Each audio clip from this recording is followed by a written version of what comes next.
I recently met a young man who said that the thing he wants most is to take over the world. And I said, oh, tell me more. How would you do that?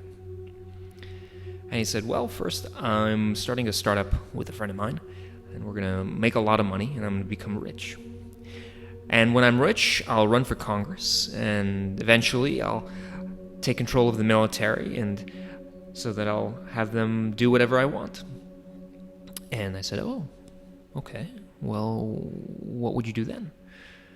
And I said, well, then I'll march down to Mexico, and then onward to South America, and then up north to Canada. And at that point, I'll probably die an old man, but have conquered as much land as some of the great conquerors of history. I said, oh, and what then? He says, well, and then nothing.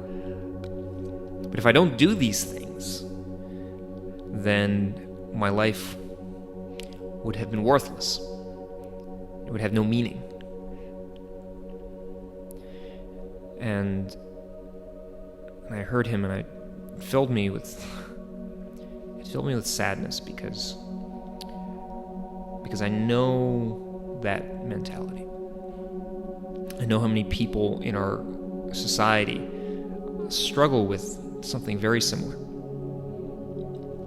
And if I don't become great, if I don't become remembered for my deeds, then it would have been better that it would have been like I had never lived.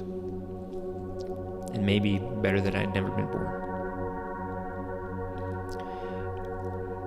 And for a long time I struggled with much the same thing. And I think the issue that our society faces as a whole is that we pursue these grand ambitions, these great ideas of success and accomplishment, building spaceships and companies to terraform Mars and fly off to the cosmos and create all these massive machines and super intelligences, because we sense that at the bottom of everything there is nothingness. And in the West, this emptiness is perceived of as a lack. In the East, I've heard it said that same emptiness, that same nothingness, is perceived of as a kind of infinite fertility from which anything can spring. But in the West, we try and fill up that void, fill up that sense of emptiness with money, sex, cars, achievement, accomplishment. We're running away from the void. We're running away from the base truth of existence, which is nothing will last. I told this young man that maybe he'll accomplish his goals. Maybe he will do everything that he says he will. And then I'm looking at the next Napoleon. But even if you do all these things, you still live on a speck of dust amidst a swirling galaxy of dust.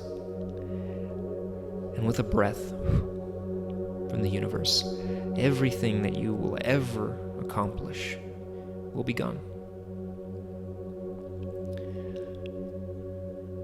And he stopped and he said, it's all a cosmic joke then, isn't it? And I said, yeah. But there is one thing that does matter, that is of worth. And it's living from a place of love. Doing the things that you love doing, being with the people that you love being with, loving yourself fully, totally, every breath that you get to take. Because every moment that you live in that way is worthwhile. It is inherently worthwhile. It is inherently meaningful. And at the end of eternity, that doesn't go away.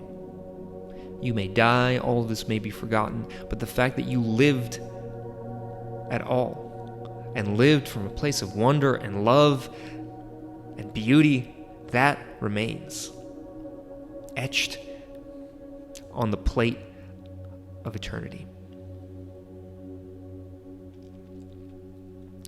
And then he shared with me something else. He said, I never had a father. And growing up, I looked to Alexander the Great and other great leaders of the past as a model for how to be a man, how to live, how to be of worth. And I heard that, and I just I understood him in a completely different way.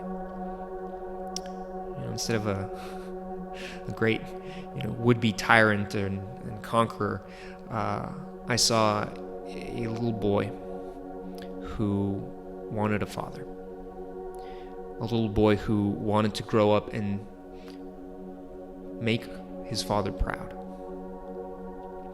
And he took on this ideal father in the form of Alexander the Great. But what he really needed was a real father.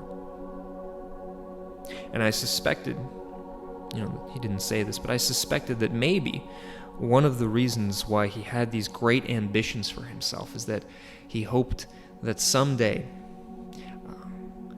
his father, wherever he was, might see him at the top of the world and nod and affirm his existence, come to him and accept him as his own son.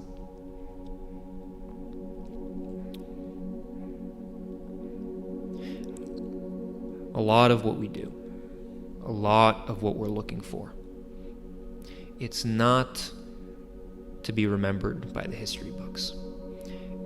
It's about to be loved. It's about being loved by the people that are around us right now. It's about the love of a father, the warmth of a mother, the camaraderie of friends. It's about the love that we give. It's about the love that we receive. And that makes the emptiness of eternity bearable.